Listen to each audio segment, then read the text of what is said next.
Nietzsche's full warning from Beyond Good and Evil, 1886, aphorism 146 reads, "He who fights with monsters should look to it that he himself does not become a monster. And if you gaze long into an abyss, the abyss also gazes into you." These two sentences are inseparable. The first states the ethical danger. The second discloses the mechanism by which that danger becomes reality. Nietzsche is not writing clinical psychology. He is writing moral phenomenology, a description of how the human soul is transformed by the direction and duration of its attention. The abyss is not a place. It is not hell, though it resembles hell.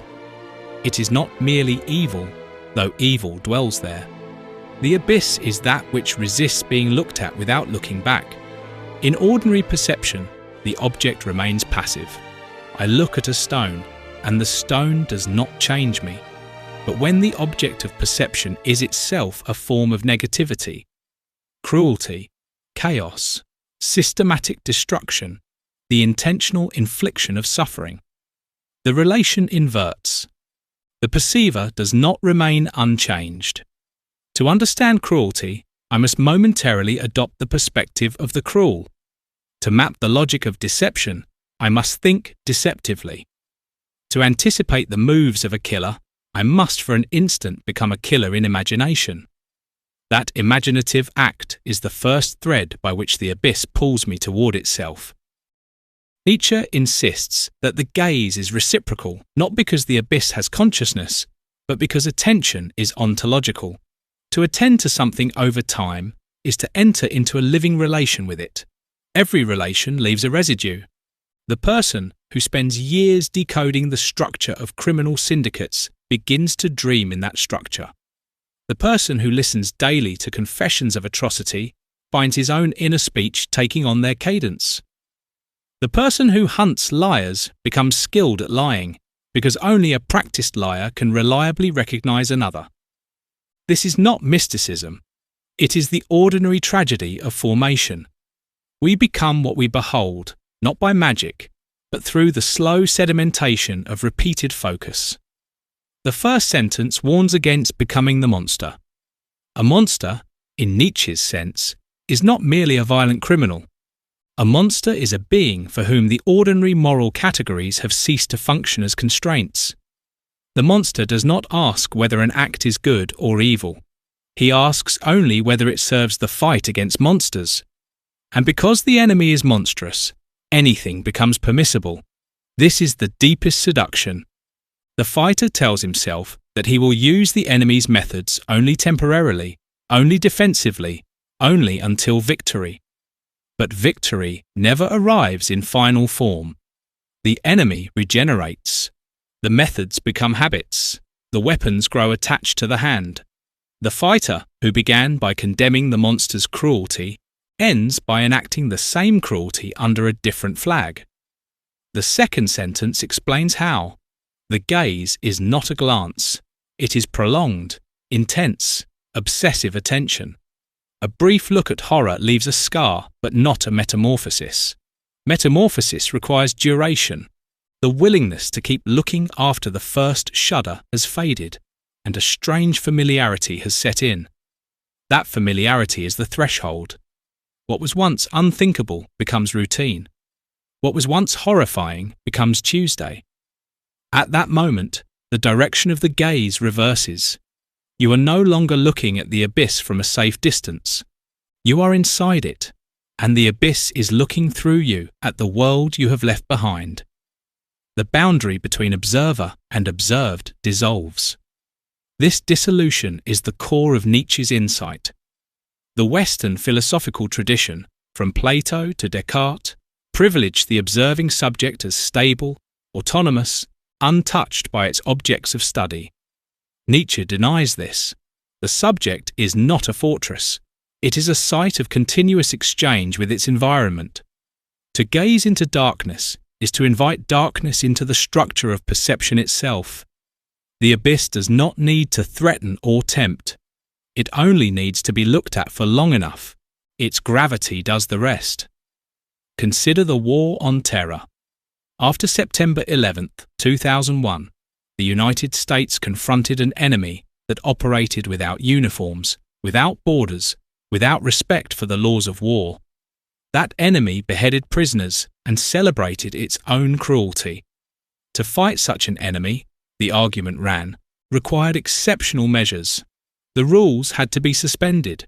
Secret prisons were established. Detainees were subjected to waterboarding, sleep deprivation, stress positions. The official justification was that the enemy was monstrous, so the fighter could not afford ordinary moral constraints. But Nietzsche's aphorism asks us to see what happened. A constitutional democracy founded on the rejection of torture began to operate torture chambers. Interrogators who had joined the military to protect their country became torturers. They did not decide to become evil. They took small steps, each step justified by urgency. Then one day the abyss looked back. The nation that had once prosecuted torturers was now training them. The monster they fought was terrorism. They became a nation that tortures. The hunter and the hunted exchanged faces. The same structure governs undercover police work. An officer infiltrates a criminal organization, assuming a false identity, adopting criminal language, participating in illegal activity. For months or years, he must think like a criminal, react like a criminal, suppress any sign of lawfulness. The line between performance and identity blurs. Documented cases show undercover officers committing assault, drug trafficking, murder, either because the mission required it or because they could no longer distinguish themselves from their false selves. The abyss of the criminal underworld gazes back. The officer who entered to catch monsters becomes, in action and psychology, a monster. The original mission fades. What remains is a person shaped by years of living inside a lie. In broken systems, societies where torture is unofficial policy, extrajudicial killings go unpunished, and no independent accountability exists. The transformation is not exceptional but normative. Police officers in such environments learn quickly that confessions extracted by torture are accepted in court. They learn that suspects who disappear are never investigated. They learn that corruption is expected, not punished. At first, these lessons trouble them, but the abyss is patient. Over time, the trouble fades. The officer begins to use kidnapping for ransom, torture for confessions, collusion with gangsters, extrajudicial killing. He tells himself he is still on the side of the law. But the law in such a system is a mask. What difference remains between this officer and the criminal? The criminal breaks the law for personal gain. The officer breaks the same law for the same personal gain. Promotion, protection of a corrupt network, revenge, the pleasure of power. The only difference is a badge. The abyss has stared back completely. The fighter has become the monster he was sent to destroy. The abyss also claims those who witness suffering without wielding force. Therapists who treat survivors of severe trauma often develop vicarious trauma, nightmares, hypervigilance, emotional numbness, the same symptoms as their patients. They did not experience the original event. Their only exposure was the patient's story, told again and again. But that story, held in attention for long enough, reshapes the listener. The therapist who began with warmth becomes withdrawn, cynical, heavy. The abyss of another's suffering has gazed back. The same applies to paramedics, firefighters, emergency room doctors. Daily exposure to carnage produces compassion fatigue. They stop feeling empathy as intensely. They make dark jokes that horrify outsiders. They become efficient rather than caring. This is not moral failure. It is the abyss at work. They looked into suffering to save lives, and the suffering looked back and made them harder. Political revolutionaries follow the same arc. They begin with noble ideals, freedom, equality, justice. But to overthrow a brutal regime, they must adopt brutal methods. They lie, steal, assassinate, imprison. They justify these acts as necessary for the greater good. After the revolution, many become the new oppressors. They purge dissenters, eliminate rivals, establish a regime as harsh as the one they destroyed. The French Revolution is the classic example. The revolutionaries who stormed the Bastille in 1789 spoke of liberty. Within 4 years, the same leaders were executing thousands by guillotine during the Reign of Terror. Robespierre, a lawyer who once opposed the death penalty, became the architect of state terror. He did not see himself as a tyrant. He saw himself as virtue purifying the nation. He had gazed so long into the abyss of monarchy, its privilege, its cruelty, that he could no longer recognize his own cruelty. The abyss gazed back. He became the thing he fought. The monster wore his face. On a smaller scale, online vigilantes who dedicate themselves to exposing racists or paedophiles begin with moral outrage. They spend years scrolling through vile content, documenting hatred, attacking targets publicly. Over time, they adopt their enemies' methods: harassment, doxing, mob cruelty. They enjoy the cruelty. They tell themselves it is justice. The abyss gazes back. The vigilante who entered to stop hatred becomes a purveyor of hatred. The monster they fought is now who they are. They cannot see it because they still believe they are fighting. But anyone outside the abyss sees clearly. The transformation is complete. Even the butcher who slaughters animals daily illustrates the same principle. In any society where slaughter is routine, a market in a mid-sized city, a rural district, the structure repeats. A young man learns the trade. The work is necessary, often sanctioned by ritual. For the first years, he feels the weight of each kill. He recites the prayers with attention. But the work is relentless. Dozens of animals each day, year after year. The initial shudder fades. The prayer becomes mechanical. The care behind the cut diminishes. A slower cut causes more suffering, but this no longer troubles him. He may even feel a small, unnamed satisfaction in the blood. Outside the workplace, he becomes irritable, quick to anger. The daily act of killing, repeated 10,000 times, reshapes his character. He did not fight a monster in the sense of an enemy. He fought the brute necessity of taking life. But that necessity became the abyss. He gazed into the daily abyss of blood and throat cutting, and the abyss gazed back. The man who began with trembling and prayer ended with cruelty as his ordinary texture. Not all butchers become cruel. Those who resist maintain rituals as living practices, limit their hours, cultivate attention to mercy outside work. They prove that resistance is possible. But the rule is Nietzsche's prophecy. All these examples share a common mechanism. The gaze is not passive. It is a form of labour. Each hour of attention to darkness carves a deeper channel in the psyche. The brain does not distinguish between observing an action and preparing to perform it. Mirror neurons fire similarly. The moral imagination, which allows us to sympathise with victims, also allows us to simulate perpetrators. Simulation, repeated often enough, becomes rehearsal. Rehearsal, sustained long enough, becomes disposition. This is not a failure of will. It is the ordinary economy of human formation. We are what we repeatedly attend to. Nietzsche adds a further layer. The abyss does not only transform the fighter's actions, it transforms his perception of himself. The fighter who has become monstrous rarely knows it. He continues to see himself as the defender of the good. This is because the abyss provides its own justification. Inside the abyss, the methods that appear monstrous from outside appear necessary from inside. The torturer believes he is extracting life-saving information.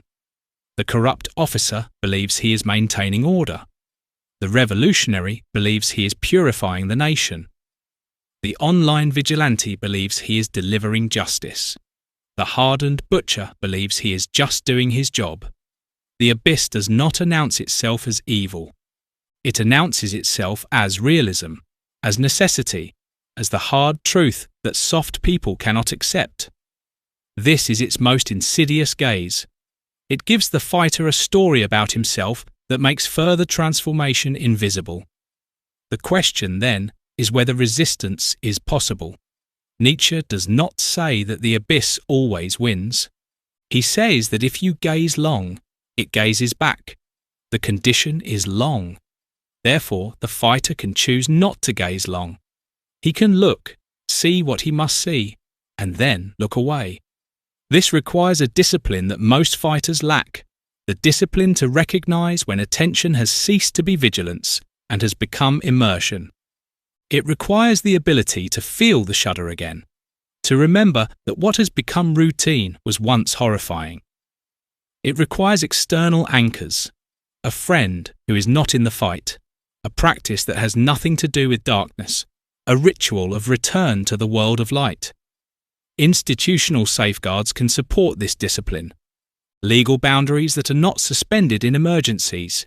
Independent accountability that punishes rather than protects corruption. Rotation of personnel out of high exposure roles. A culture that permits saying no without retaliation. Psychological support that is free and confidential. Where such safeguards exist, the abyss is held at bay. Fighters are changed, but not destroyed. They remain effective without becoming monsters. Where such safeguards are absent, especially in systems where human rights are a fiction and speaking out is dangerous, the abyss consumes everything. The police force becomes a criminal gang with a government seal. The revolutionary becomes a dictator. The vigilante becomes a bully. The therapist burns out. The butcher becomes cruel. The abyss wins. But the deepest resistance is philosophical. It requires accepting that the fighter is not immune. The belief in one's own immunity is the first step toward monstrosity. The torturer never believed he could become a torturer. He believed he was a good man doing hard things. The revolutionary never believed he could become a tyrant. He believed he was virtue-armed. The man who shuns society never believes he has become the darkness. He believes he has seen the truth. Nietzsche's aphorism destroys this belief. It says, "No one is immune. The abyss does not discriminate. It transforms everyone who gazes long enough. The only protection is to stop gazing, not to look away entirely. Some fights require the gaze, but to look away before the gaze reverses, to know when enough is enough, to have the courage to leave the abyss and return to the ambiguous, fragile, imperfect light of ordinary life." Nietzsche's full aphorism is therefore not a warning against fighting evil. It is a warning against fighting evil without self-knowledge. It is a warning against the arrogance of believing that you can handle darkness indefinitely. No one handles darkness. The best you can do is to visit it, extract what is necessary, and leave. The gaze is reciprocal. It always has been. The question is not whether the abyss will look back. The question is whether you will recognize its eyes when they appear in your own reflection, and whether you will still have the strength to turn away. That turning away is not cowardice. It is the highest form of courage, because the abyss will call you a fool for leaving. It will say you are weak, that you cannot face the truth, that you are running from reality. To turn away despite that voice is to resist the abyss at its most seductive. It is to say, "I have seen enough. I choose the light, not because the light is innocent. It is not. But because the darkness has ceased to show me anything new. What remains is only repetition, and repetition is the abyss's method of consumption. To break the repetition is to break the gaze, and to break the gaze is to remain human."